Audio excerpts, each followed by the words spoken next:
Ilahi, ligjërata fetare, monolog teatror, lexim të Kuranit famlar, fëmijë e të rritur, pjesë e manifestimit, ishte kryefjala e manifestimit të mbrëmshëm fetar Mirë se vjen Ramazan. Si zakonisht në kësaj evente, Pallati i Kulturës në Tetov ishte i strëmbushur me të pranishëm. Miftinia e Tetovës njoftoi se për muajin e shenjtë të Ramazanit ka organizuar aktivitete të larmishme që krahas shënimit të ditës së Bedrit dhe natës së Kadrit do të organizojë edhe aktivitete të përditshme nëpër xhamitë e Tetovës me rrethin.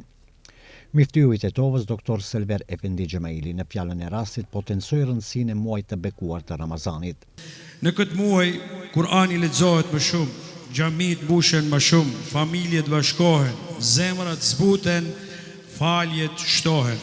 Edhe njerëzit që gjatë vitit janë larg fesë në Ramazan ndjejnë diçka ndryshe.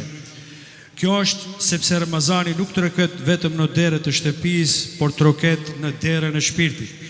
Agjërimi na mëson kontrollin dhe ai nuk është vetëm për prindit dhe gjyshrit.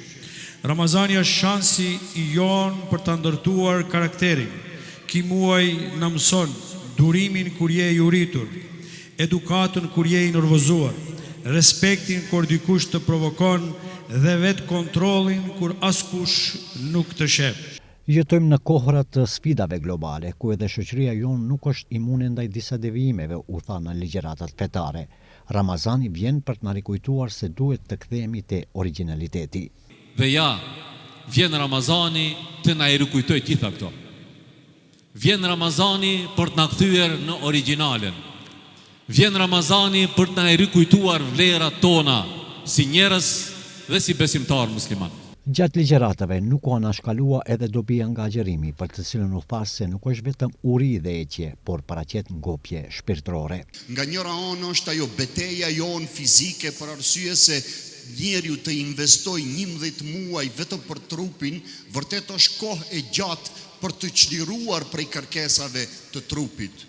Por një muaj të investojmë për shpirtin do jetë investimi më i rëndësishëm për secilin prej nesh për ta kuptuar rëndësinë e fjalës se agjërimi nuk është uri edhe etje, por është ngopje shpirtërore, pamodyshje.